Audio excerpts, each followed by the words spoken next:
दोस्तों, एक समय की बात है।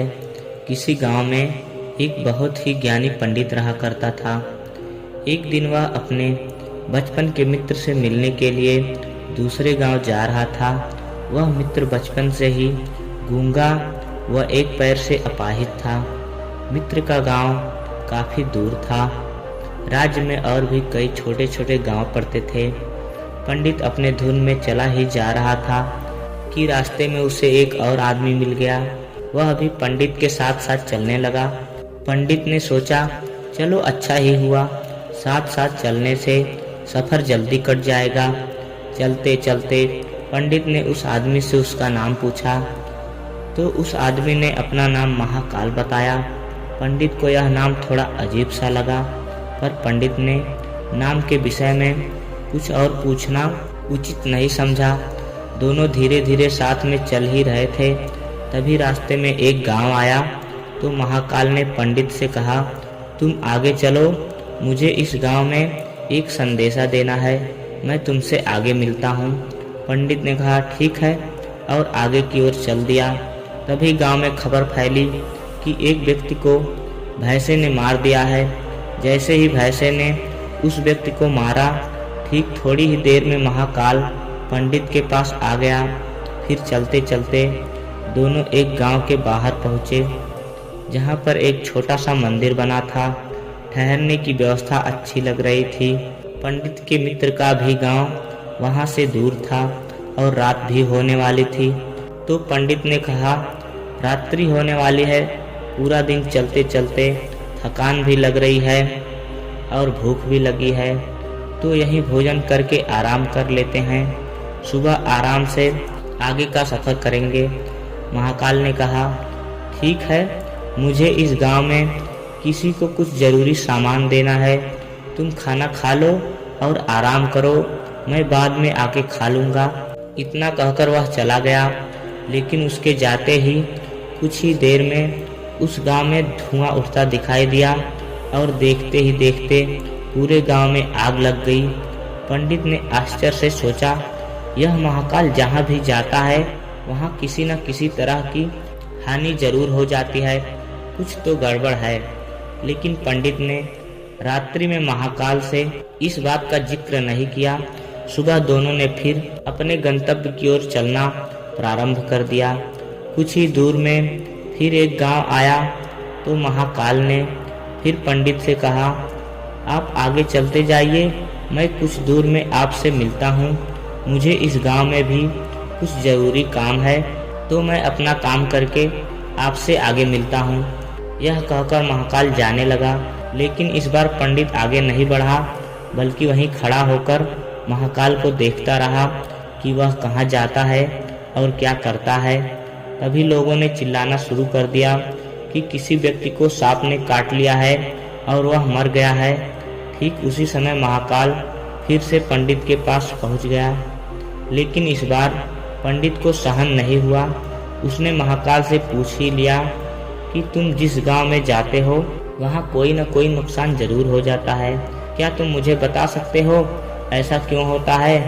तो महाकाल ने जवाब दिया, पंडित जी, आप तो मुझे बहुत बड़े ज्ञानी मालूम हुए थे, इसलिए मैं आपके साथ चलने लगा था, क्योंकि ज्ञानियों का संग बहुत अच्छा होता है। परंतु आप मुझे अभी तक समझ नहीं पाए कि मैं कौन हूँ। पंडित ने कहा, मैं समझ गया हूँ, लेकिन मुझे शंका है, अगर आप ही अपना उपयुक्त परिचय दे दें तो मुझे आसानी होगी। तो महाकाल ने जवाब दिया, मैं यमदूत हूँ और यमराज की आज्ञा से उन लोगों के प्राण हरण करता हूँ जिनकी आयु पूर्ण हो चुकी है। हालांकि पंडित को पहले से ही इस बात की शंका थी, फिर भी महाकाल के मुंह से यह सुनकर पंडित घबरा गया। लेकिन फिर हिम्मत करके पूछा, अगर ऐसी बात है और तुम सचमुच यमदूत हो तो बताओ, अगली मृत्यु किसकी है? यमदूत ने जवाब दिया, अगली मृत्यु तुम्हारे उसी मित्र की है जिससे तुम मिलने जा रहे हो, और उसकी मृत्यु की कारण भी तुम ही बनोगे।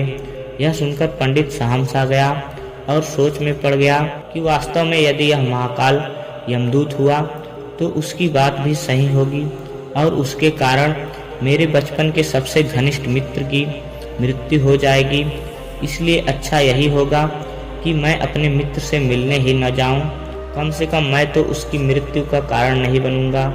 महाकाल ने कहा, तुम जो सोच रहे हो वह सब मुझे पता है, मगर तुम्हारे अपने मित्र से मिलने न जाने से नियति नहीं बदल जाएगी। तुम्हारे मित्र की मृत्यु निश्चित है और वह अगले कुछ ही क्षणों में घटित होने वाली है। महाकाल के मुंह से ऐसी बातें सुनकर पंडित को झटका सा लगा, क्योंकि महाकाल ने उसकी मन की बात जान ली थी, जो कि एक साधारण व्यक्ति के लिए संभव नहीं है।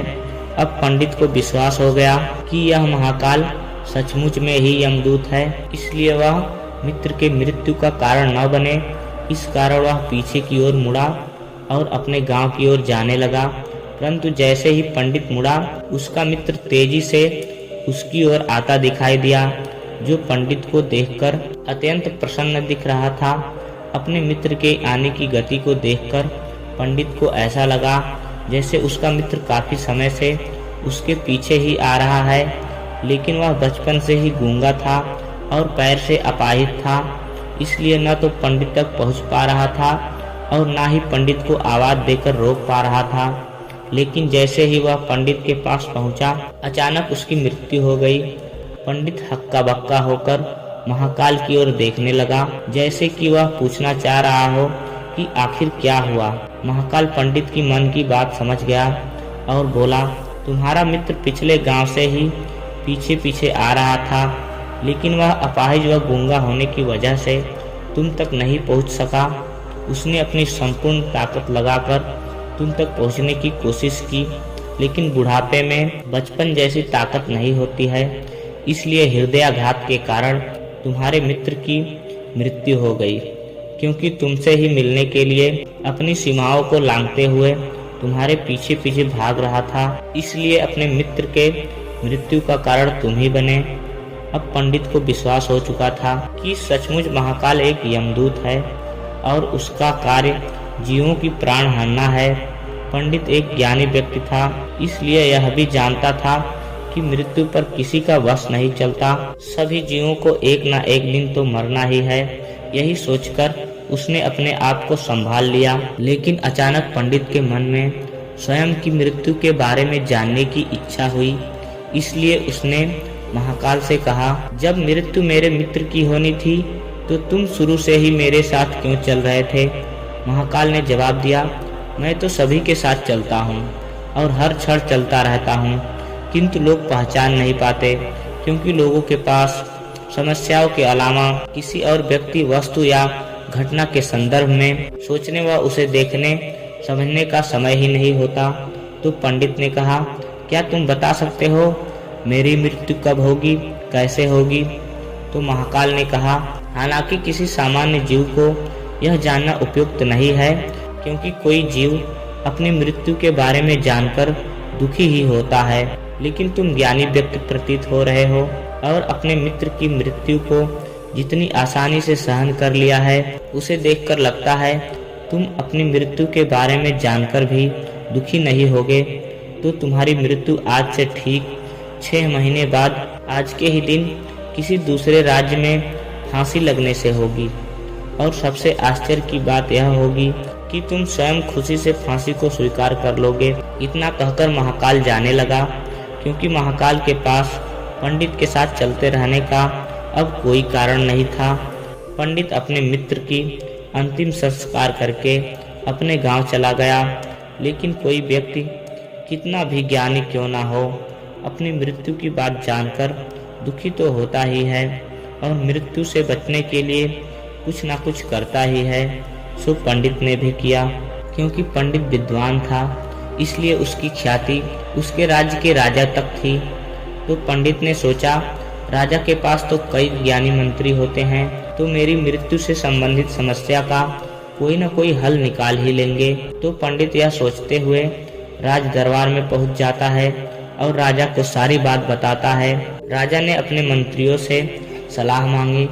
अंत में सभी ने विचार विमर्श करके कहा, अगर पंडित की बात सही है तो उसकी मृत्यु भी 6 महीने के बाद ही होगी, लेकिन मृत्यु तब होगी जब वह किसी दूसरे राज्य में जाएगा।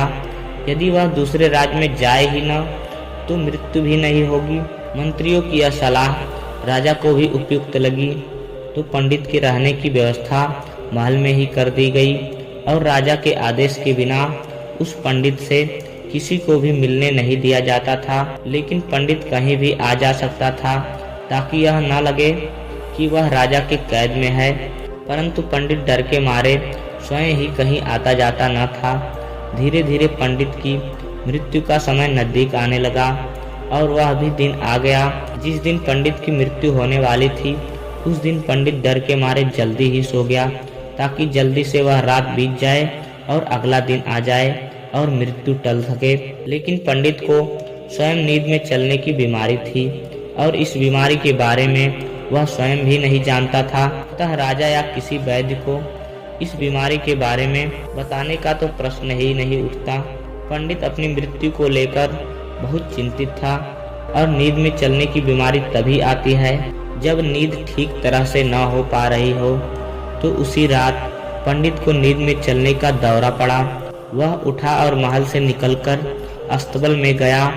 पंडित राजा का खास मेहमान था, इसलिए पहरेदारों ने भी पंडित को नहीं रोका और ना ही किसी तरह की पूछताछ की।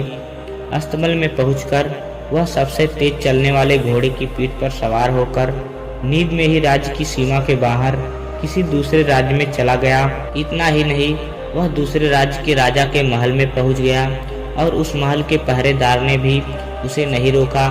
सभी लोग रात्रि की अंतिम पहर होने के कारण नींद में थे। वह पंडित सीधे राजा के शयन कक्ष में पहुंच गया जहां राजा और रानी सो रहे थे। वहीं पर पंडित भी जाकर लेट गया। सुबह हुई तो राजा ने पंडित को रानी के बगल में सोया हुआ देखा। यह देखकर राजा बहुत क्रोधित हुआ। पंडित को कैद कर लिया गया। पंडित को तो कुछ समझ में ही नहीं आ रहा था कि आखिर दूसरे राज्य में और राजा के शयन कक्ष में कैसे पहुंच गया। लेकिन वहां यह सब सुनने वाला कोई नहीं था। राजा ने पंडित को दरबार में हाजिर करने का हुक्म दिया। कुछ समय बाद पंडित को दरबार में लाया गया। थोड़ी देर में राजा का दरबार लगा जहां राजा ने पंडित को देखा और देखते ही इतना क्रोधित हुआ कि पंडित को फांसी पर चढ़ा देने का आदेश सुना दिया। फांसी की सजा सुनकर पंडित कांप गया। फिर कुछ हिम्मत कर राजा से कहा, महाराज, मैं नहीं जानता कि राजमहल में कैसे पहुंचा। मैं ये भी नहीं जानता हूँ कि आपके शयन कक्ष में कैसे आया और आपके राज्य के किसी पहरेदार ने रोका क्यों नहीं। लेकिन मैं इतना जानता हूँ कि आज मेरी मृत्यु होनी थी और होने भी जा रही है। राजा को यह बात थोड़ी अटपटी लगी। उसने पूछा, तुम्हें कैसे पता कि आज तुम्हारी मृत्यु होनी है? तुम कहना क्या चाहते हो? राजा के इस सवाल के जवाब में पंडित ने पिछले 6 महीनों की कहानी बता दी और कहा, महाराज, मेरा क्या, किसी भी सामान्य व्यक्ति में इतना साहस नहीं कि राजा के सैन्य कक्ष में राजा की उपस्थिति में रानी के पास सो जाए। राजा को पंडित के बात में थोड़ा सत्यता दिखाई दिया, परंतु उसने सोचा यह मृत्यु से बचने के लिए महाकाल और अपनी मृत्यु की भविष्यवाणी का बहाना बना रहा है।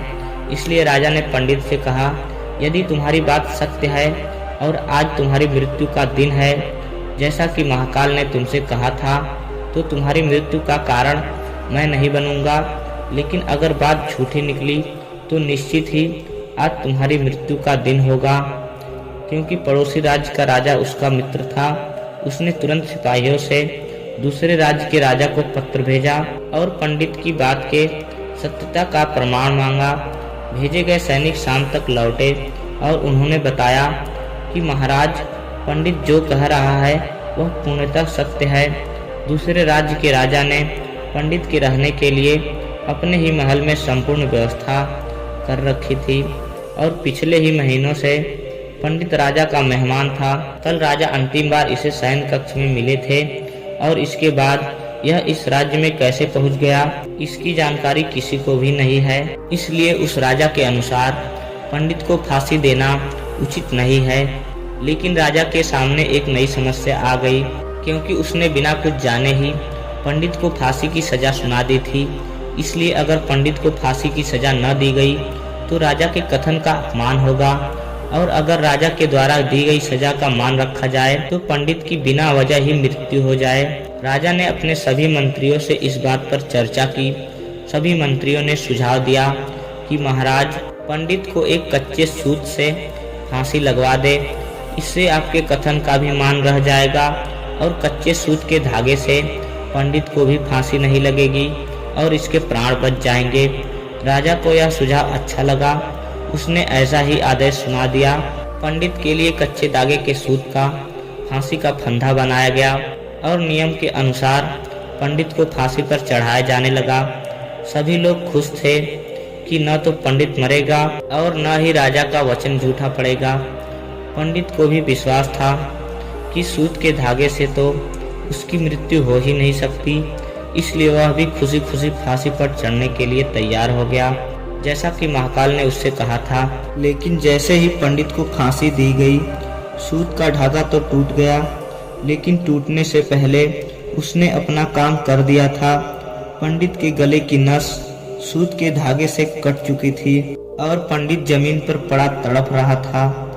हर धड़कन के साथ उसके गले से खून की फुहार निकल रही थी और देखते ही देखते पंडित का शरीर पूरी तरह से शांत हो गया।